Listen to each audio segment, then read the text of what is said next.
Cool. So the first thing to cover is that SEO can be a huge channel, especially for B2B.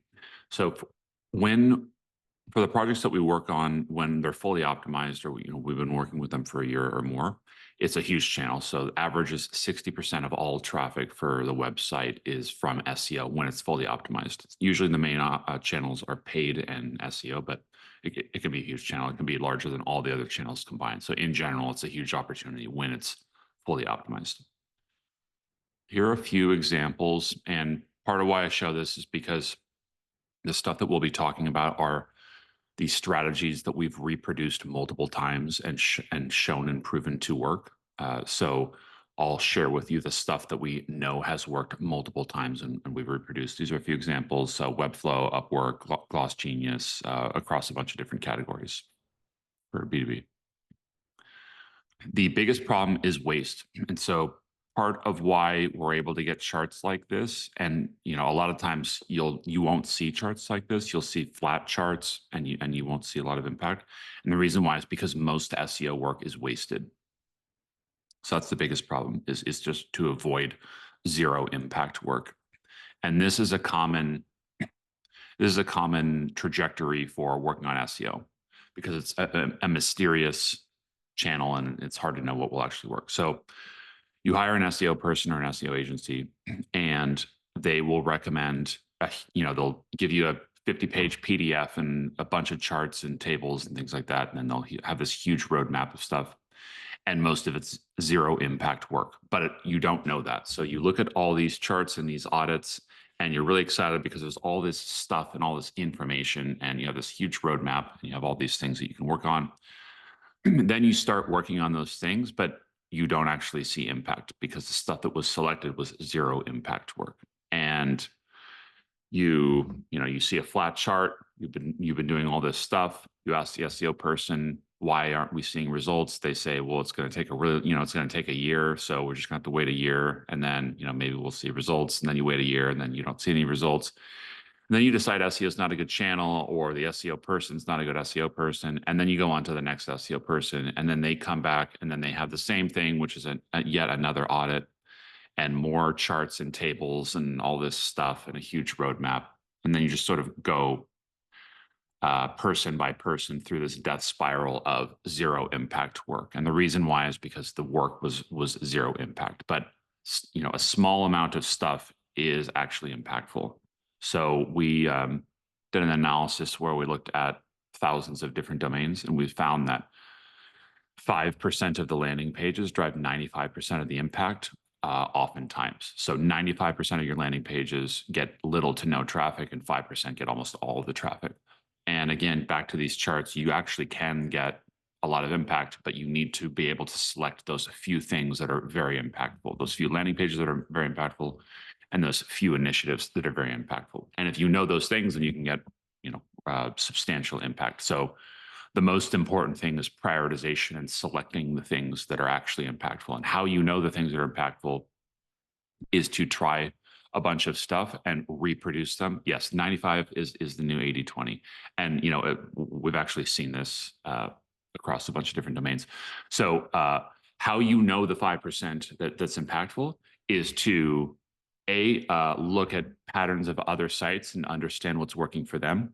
And then B is to test them, try them out, launch them, and then see what's impactful, and then reproduce it multiple times. And the more you reproduce that, the more you're able to get consistently these charts like I showed before. Okay, so B2B is unique versus consumer. So consumer, like a shopping site, you type in jeans and you're ready to buy jeans right now. So for a lot of consumer stuff, the conversion happens right away. Whereas for B2B, like a bank, the director of finance is not changing their bank every week. But they might be buying clothes every week, but they're not making substantial decisions about a B2B product on a weekly basis. It's actually an infrequent thing. And they're also not searching for your B2B product. So your ideal customer generally is not searching for your B2B product, but they're searching online. So they're online, they're looking for stuff. They're not looking for your product today, but eventually they will make a decision about your product. And so the goal is to target that person through their whole journey. So there's a couple ways to think about the journey of a B2B customer. So one is the awareness, consideration, conversion life cycle. So again, for the director of finance, they're not ready to change their bank right now, but early on, they become aware of all of the different options of what banking could be.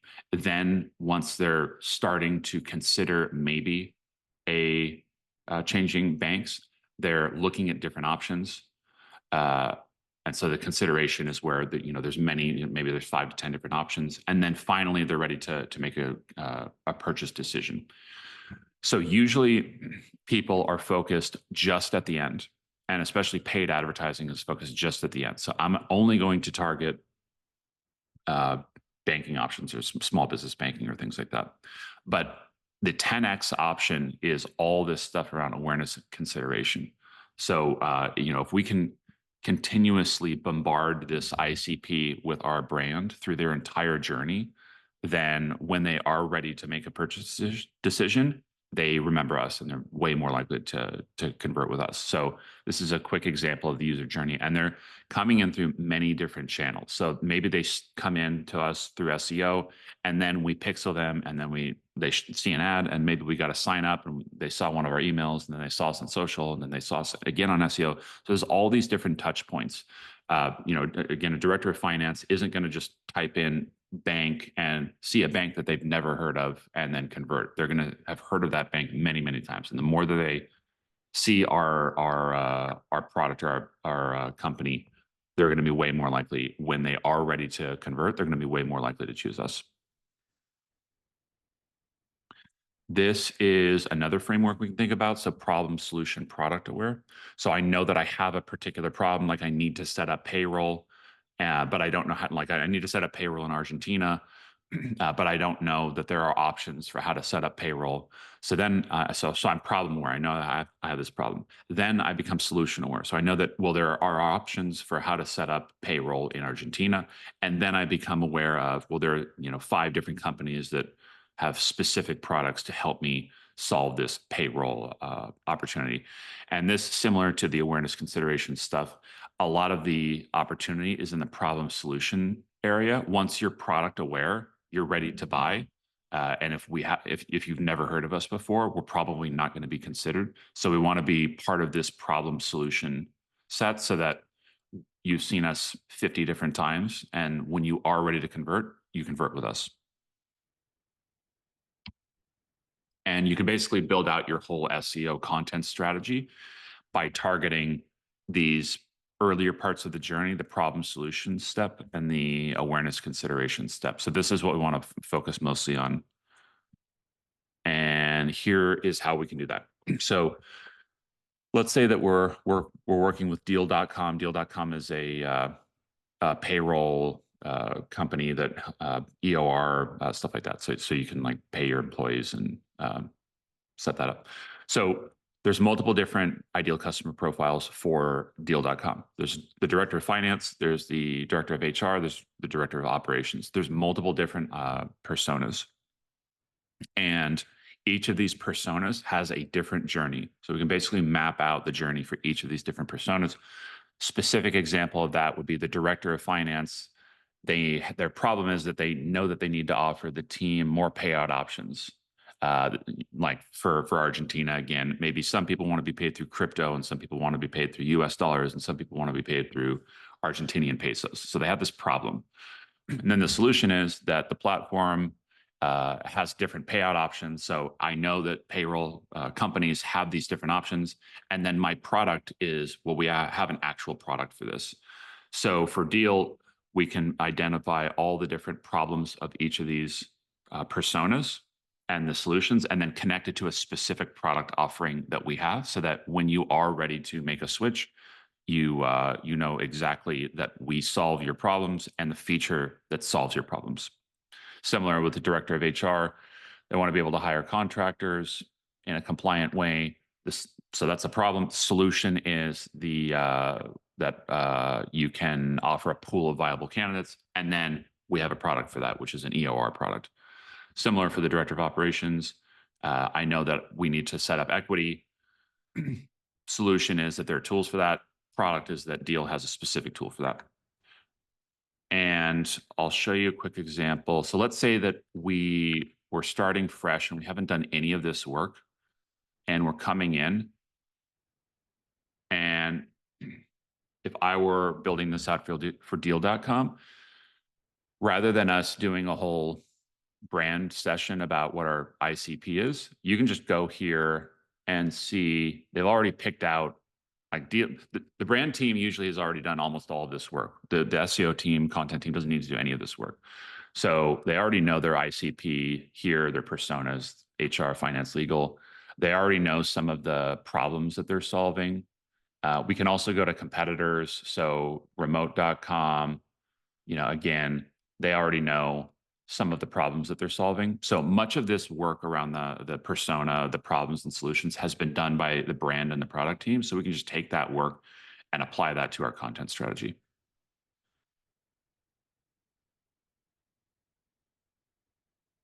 Okay. Okay, so here's a specific director of HR flow.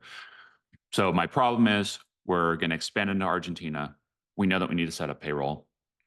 So we have this problem, but we don't know how to solve that. So there's content around that, like how to set up payroll. Then the solution is you probably also want to you don't want to set up an Argentinian company. So you need to maybe do an EOR versus a PEO. So I'm considering options and I'm considering switching and picking a payroll service that will solve my problem and different solutions to my problem.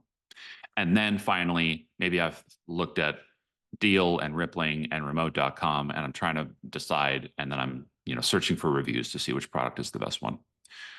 So let's take that as an example. Okay, so we want to create a landing page again for earlier in my journey, how to set up payroll. So then we want to figure out, well, what's the right page type? What's the right content? Is there anything else that I need for a perfect landing page so that I'm going to rank for that? And let's take a look at that. So how to set up payroll is here. And first thing is to figure out what the right page type is.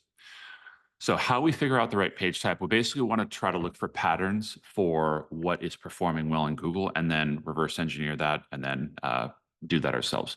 So you'll see here how to set up payroll. So should I have a product page or a tool page, or should it be a programmatic page, quote unquote, which could be a category page?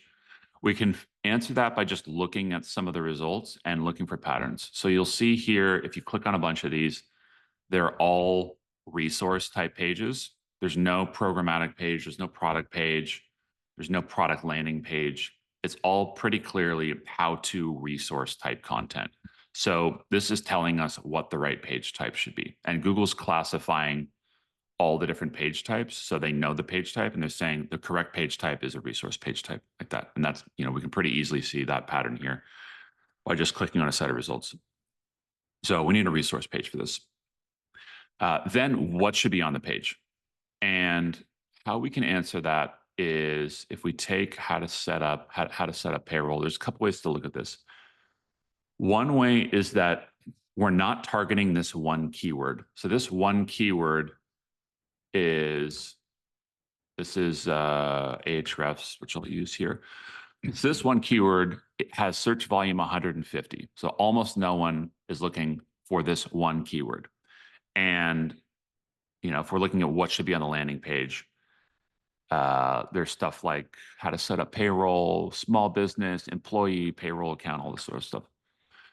In reality, we're actually targeting many different keywords. So if you look at the NerdWallet page for this, it's ranking for 100 different keywords. And there's all these different sub-themes, like for an LLC versus a small business versus, versus enterprise. How do you establish your small business? So there's all these different sub-themes. We're not targeting just how to set up payroll, which is pretty small. We're targeting all 100 plus of these. Another visualization I can show you here is, similar. We've clustered all these different keywords. We're targeting 58 different things. And there are these sub-themes, like for a small business, for an LLC, for a one-person company. And part of why that's important is that if we don't answer questions, like let's say that we made this page and we're only talking about enterprises and we're never talking about LLCs and small businesses and one-person companies, all these people that are searching for this, all these small businesses are not going to get the answer to their question, and they're not going to convert, and they're not going to get good engagement, and Google's not going to rank you very high. So it's important to know all of these different sub-themes that people are looking for and the hundreds of keywords that you're targeting versus just the one. And this is a key way that can help inform what the structure of the content is going to be. So we basically want to map out all these different themes and then come up with these subtopics, and that can help inform the structure of the content. Another thing that we can do is there's a bunch of writing tools like ClearScope, MarketMuse, Surfer. We have our own, but they will highlight different sub-themes and terms. So you can see things like gross pay, net pay, so types of payment, taxes, tax themes. And how you want to use this is we don't want to just include employment tax and mention it twice. We want to cover the concept. We want to answer the question that the person has about types of taxes. Many of these tools will give you this answer, but basically we want to theme we want to summarize the themes of these keywords. So kinds of taxes, types of payment, considerations around new hires versus existing, local taxes, deductions. So like theme all these stuff. And then this could be stuff around tax considerations, and this can be around payment options. So that's generally how we want to think about the themes. And how this is working. So again, the small business who's looking to see how to set a payroll, if they get the answer, they'll be excited and they'll be more likely to convert with deal. If they don't get the answer, they're going to go back to Google and they're going to click on someone else, and that's going to be a really bad engagement signal. So part of how the algorithm is working is that it's looking to see, did the user get the answer to their question? Did the small business person setting up payroll, did they get the answer to the question? The second thing is Google's looking at the page to see, are you mentioning these things? And essentially what they're looking at is, rather than these keywords, they're looking at embeddings or like abstract representations of taxes generally. So they're not looking at just keywords. Embeddings are sort of similar to answering the question as a subtopic or as like a paragraph or a section. And the more that we're answering this, the more that we're fulfilling the intent, the higher our content score.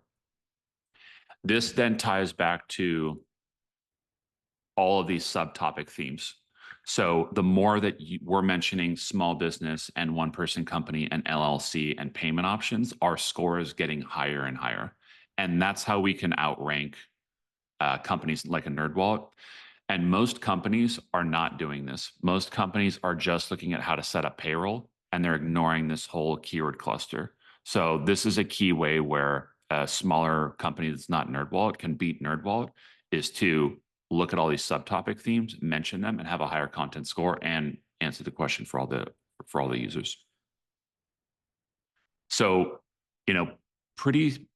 fairly simple as to how to actually build this landing page, which is look at the landing page patterns. They're all resource pages, and then answer all the questions that they have. So it's simple and hard. It's hard in that you have to go through all this work, but it is simple in that it's just picking the right landing page and understanding the different content sections. And most people are not doing this. If you do this thoroughly, you can actually beat a NerdWallet. And I cover this in a lot of detail in the Reforge course. So if you want to go into like lots of specific detail, please take the course. Okay, so let's go through another example.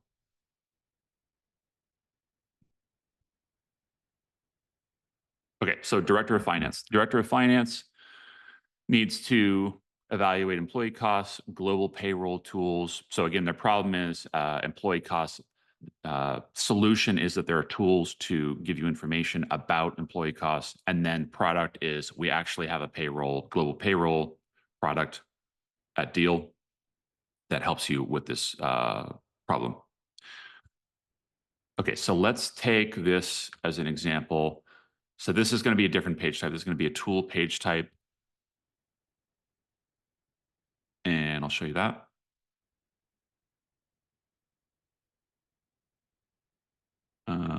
This is payroll. Sorry, this is employee cost calculator. So this is going to be a different page type.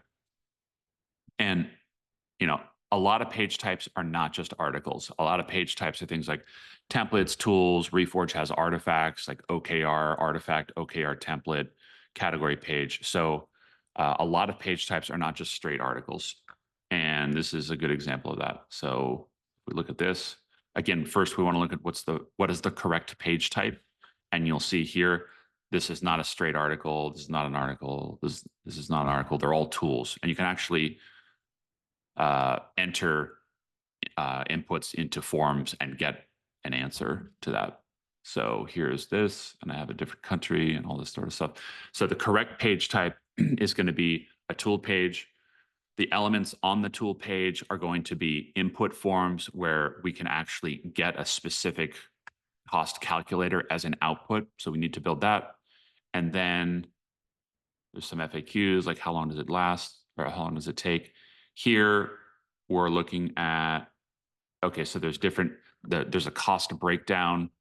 Here there's input form like the previous page, and then some resource content describing the costs. Here, similar input form, and then resource content. Here, once again, input form. So you'll see some pretty clear patterns. So all of these have an actual calculator with an input and an output. Some of them have a breakdown and summary of the costs. And then I think that's it. Yeah, so that's it. So the patterns for this tool page are input form with output, and then sometimes resource content. So that's our page type. An important thing that you'll note here is that a lot of times when there's tool pages, there's no resource content, and people are not sure why they're not ranking, and they're not ranking because they didn't have enough content. So this is sort of a hybrid page of tool plus resource content. So then what resource content do we need? So then this then goes back to what we were looking at earlier. So if you take this page here, we're going to be targeting more than just one keyword. So here we're targeting, and let's take a look at this. So employee cost calculator.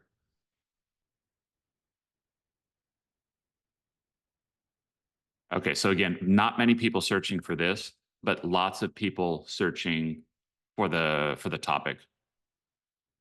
So here you'll see there's 300 different keywords. So this is actually a huge topic, but if you just look at the keyword, you wouldn't know that. And there's going to be themes.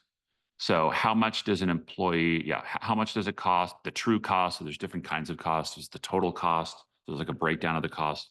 There's W-2 versus 1099. There's fully loaded. So there's all these different sub-themes. And we want to target all of these different sub-themes, not just employee cost calculator. And when we're thinking about what content should be on there, so we'll want the calculator at the top, but we'll ideally, if we're going to perform as well as we can, we want resource content breaking down the types of costs. So there's the true and the total and other kinds of costs. Then there's the 1099 versus the W-2, breaking that down. This one here has California, so maybe we have a breakdown of different states or countries. And that's how we decide the content. And users who have questions about W-2 versus 1099, their engagement will be good. They won't go back and click on someone else. They'll be more likely to use deal, and Google will see that we've covered all these different subtopics. So our content score will be higher.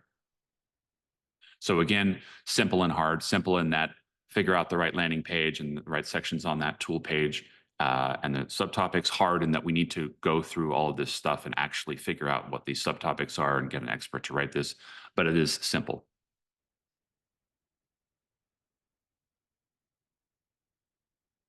Okay. Okay, so one way, one way is you look at your ICP, what are problems that we have solutions for? And what's their journey and their awareness consideration stuff. So this is a bottom-up approach. A lot of our competitors have already done all of this work. So rather than us doing all of this work, maybe we could just steal all the work from our competitors.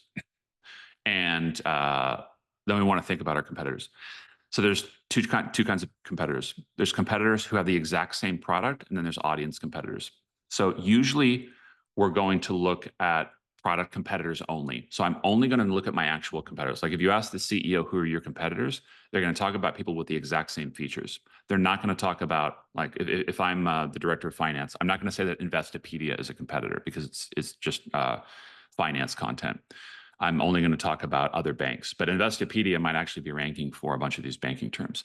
And this is where a lot of interesting stuff we can pull off is people who are ranking for the terms that we want to rank for. And a lot of times it's media sites like Investopedia or The Spruce or NerdWallet who do not have our products, but they've done all of this hard work to rank for these things. And so we can pull stuff from them. So we can do that in a couple different ways. First way is to just put them in here. So let's do this. So we can go to Ahrefs and just grab all their top URLs here.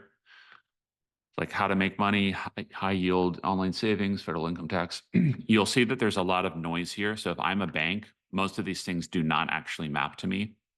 They don't make sense. So, but some of them will. So I have to go through this and remove all the irrelevant stuff and pick the correct stuff.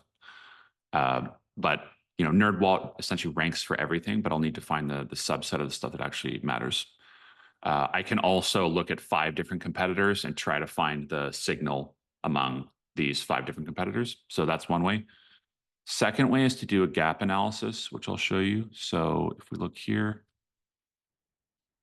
so this is an example of a gap analysis. This is a tool that we use where you can basically cluster different topics and you'll see some themes. So some of these themes might be irrelevant, but inventory management, let's say, is interesting. Invoices is also interesting. Blue is deal.com, and then QuickBooks Intuit is orange, and Intuit's going to have a whole bunch of stuff that's not relevant, but some of the stuff will be relevant. So if we look at these clusters, we can find certain clusters of topics that are actually interesting that we don't have. And so a gap analysis is basically telling us what is the stuff that we haven't yet found and finding some of those clusters. And then for inventory management, then there'll be a bunch of subtopics around inventory management, like, raw materials, what is it, week of, stock management, stuff like that. Invoices, similar. So this is a nice way to take the work of other teams versus us doing a bottom-up approach. And this is also telling us what we don't know. So we don't know what we don't know. We might not, if we do the bottom-up approach, we may have never considered invoicing as something. So this helps us know what we don't know. Okay, so then converge, diverge. Usually people only converge and they don't diverge. So I showed you the content and I said, answer the questions that the user has. But let's say everyone does that. Everyone then has the same content and we can't compete. We can't break out of the pack. And our page is the same page as every other page. And this is actually a problem with a lot of SEO where it's basically like every single result, we're all just rewriting each other's content and we're all converging and everyone has the same stuff. So we want to both converge and diverge. So converge is answer all the questions that people have, so looking at those themes and the keywords, looking at what competitors have. So make sure we have all the stuff that everyone else has. Then we can diverge. So diverge is add something unique. And kinds of unique things could be go ask an expert. Like at deal.com, they probably have really great experts working at the company. Go ask them how, what are non-obvious things about setting up payroll, or maybe quote them, or maybe include some special metadata that deal.com has about Argentina that no one else has, or maybe mention a personal experience. Like I actually set up payroll in Argentina and here are the things that happened to me. So try to add some of this unique stuff so that you can break out of the pack. This will both make your content score better or your information uniqueness score better. And the person reading this will say, well, I got something on deal.com that I did not get somewhere else. So proprietary data, expert quote, personal experience, unique take, contrarian take, disagree with people. Here are a few examples of that. So Deal.com actually quoted someone, included an HR manager, a CEO must be able. So these are actual examples of that, and you'll see these patterns a lot of times. What top among the top 3 results, there'll be something unique that you didn't see lower on the page. Okay, so then we want to make a loop. So Reforge is known for making loops. So you come into, common problem is you come in, you read an article on SEO, and then you leave and you had no idea where you read it, and there was no value of that visit. So we got all these visits, and there's no value to these. So we want to make a loop. Ways that we can make a loop, so we bring someone into SEO, and we want to get them to come back. So we can get them to come back. Number one, we can pixel them. So the director of finance looked at the option, how to set up payroll article, but they're not ready to buy yet, but we can pixel them. So now we've pixeled all the directors of finance, and we can retarget them with paid advertising. And we can get them, maybe 1% of them share our article on social. So people who saw that article on social, now we get some visits from that. And maybe we got an email capture with 2% of them. So now we can do email marketing for the director for those people. And maybe that person also loved the article, and they're going to come back when they have a question. Rather than going to Google, they're going to come back and come to Deal.com because we had such a great piece of content. So this all creates a loop out of that one visit. So that one visit actually has substantially more value than it did otherwise. And then we want to measure all this stuff. So usually people do last touch, and last touch again would be you got all these touch points, and then director of finance types in banking options, and they convert on Deal.com, or sorry, payroll options, and they convert on Deal.com. And then the paid advertising team said the only reason they came was because of my ad. All this stuff that happened before had no value at all, which of course is not true. All this stuff primed you to know about the product and make you aware of that product, so that when you are ready to convert, you're way more likely to convert with that product. And we need to measure all this stuff. This is hard to do, obviously, but we want to at least know that this is the case. So ideally, we can do some sort of multi-touch attribution model. That's pretty hard. A lot of people don't do that. So instead, we might do like first touch, or we might do some sort of weighted touch thing. Like we'll make up some weights, and we've seen that this user's come 50 times, so we'll sort of make some assumptions about the value of these touch points. But if nothing else, we should at least know that the last touch is a very incomplete picture of the actual value. We want to know that they came in through all these different touch points, and that contributed to the conversion. And that is everything. Would love to open up for questions. I have some from the chat. Let's do it. Okay, great. A very good question from Dingo Dane is, curious how to approach this concept of like covering the full customer journey internally when every topic in the customer journey might not be relevant to you. So he's saying, to be competitive and rank for these terms, we need to cover all relevant areas on this topic. For example, SMB focused queries, but we only sell to enterprise. So we really shouldn't be creating content on SMB. So how do you kind of handle that? What's the difference between SMB and enterprise in this case? Small businesses, like the topics they care about, versus enterprise companies. They may have a difference in topics they care about, but the whole category might include both. So do you skip the SMB ones? Does that hurt your topical authority, hurt your competitive advantage, or how do you think about that? I would probably just say that so how to set up payroll will target both enterprise and SMB, and some percent of the visits are going to be completely irrelevant. And I would probably just, when I'm prioritizing that particular topic, say discount the value. So if we get there's 10,000 people searching for this, and half of them are going to be irrelevant, then the value of this is going to be 5,000 rather than 10,000. So just discount the topic. I would probably still go after that, but I would prioritize stuff that has a higher overlap with my ICP.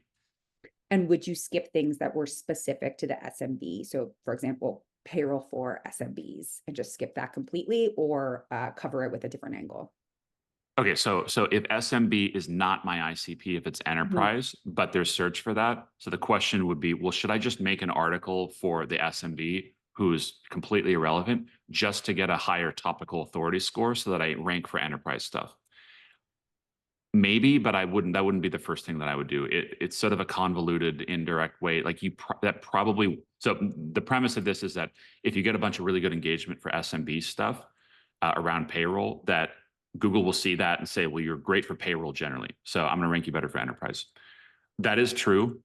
That wouldn't be my first thing. If I've run out of ideas and I really want to own payroll, I might do that later on after I've exhausted other options. I do think that it would work, but it wouldn't be the first thing that I would do. Great, thanks. Next few questions are generally about AI generated results. So people are asking, how do you win still in SEO with AI generated results? And how do you weigh if you're analyzing the SERP? So back to when you were showing how to analyze the SERP, like how do you, what's the importance if AI generated results are showing up in the SERP for whether you're going to pick that topic or figure out how to write about that topic? The short answer is I haven't seen a substantial effect on click-through rate. So here's an example, how to set up payroll. There's an AI overview. I haven't seen a lot of data showing that this is now reducing clicks on this. It makes sense, but I just haven't seen that. And we work with 40 different companies, and I have not seen substantial patterns of clicks going away. Maybe at some point in the future it will, but I just haven't seen that yet. So my short answer is it's all fine. It doesn't matter. Everything's going to be okay. Everything's gonna be fine. A follow-up kind of LLM-based question is, any tips for coming up in results for LLM-based engines like Perplexity? Definitely. So we actually did a presentation on this, which I'll paste in the chat, and I'll give you a short summary. So this is a longer presentation, but let's take Perplexity. It's basically an evolution of SEO. So let's do how to set up payroll, how to set up payroll. And what this is doing is doing a search here, how to set up payroll. So first thing is we want to show up in Perplexity search, and you'll see NerdWallet again here. You'll see a pretty similar set of search results here that we saw on Google. So do SEO for Perplexity's search engine. And then the second thing is you'll see some themes of the answers. So the answer includes things like setting up classification, collecting employee information. So in addition to appearing here, we should mention the stuff that is showing up in the answer of Perplexity. We should include those sections in our landing page so that when Perplexity is saying stuff, it's including us as a citation. So these two citations here have answered this, or like collecting payroll information, employee information. These mention that, so not only show up in the search results, but include these sections. And then the last thing is, if we wanted to do something like, what are the best payroll providers? So we want to show up as a result, but here, these are summarizations of what other people have said. So PC Mag and SquareUp have mentioned Gusto. So let's reach out to these two companies so that they're mentioning us. So it's citation optimization. So again, it's kind of like building backlinks. Rather than getting people to link to you, get people to mention you and get these specific landing pages to mention you. So it's an evolution of SEO. So show up in the search result, mention the themes of the answers, and then get mentioned by multiple citations. And you'll see the pretty similar with OpenAI, where if you do what are the best payroll providers here, this will get transformed. Usually this will get transformed into a Bing search or a ChatGPT search. So ChatGPT is doing the same thing. Anthropic's Claude is doing the same thing. So all of these are generally using search as the input to that. So it's an evolution of SEO. And again, take a look at this because we go into more detail on that. Great. Next question. Our team is working with a tight budget, and one top priority is to really get our SEO strategy nailed down. What's your recommendation for moving the needle on SEO with a tight budget and kind of when you're starting from scratch? Okay, so the main thing that I would do is to optimize your product landing pages. So let's take this here. Yeah, automate payroll.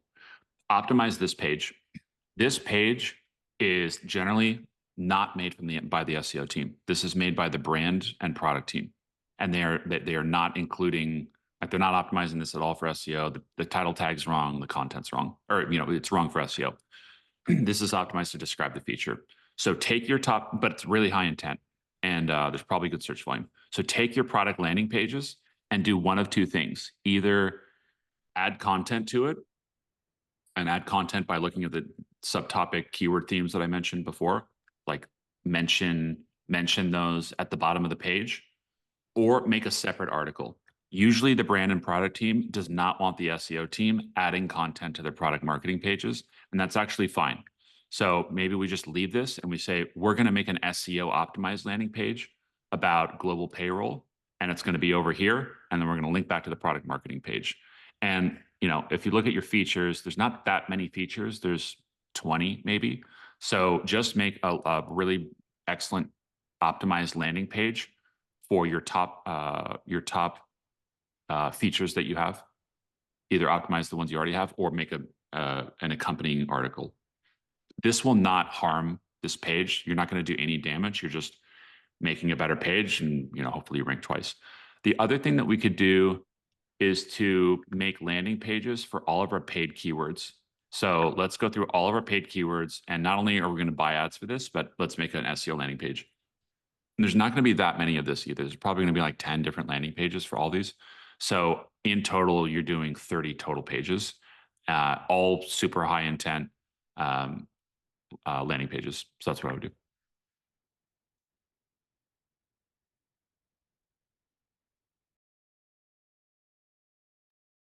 Right. I think we are 1 minute over. So I will hand it back to Kyle to wrap up. Amazing. Ethan, thank you so much for your robust expertise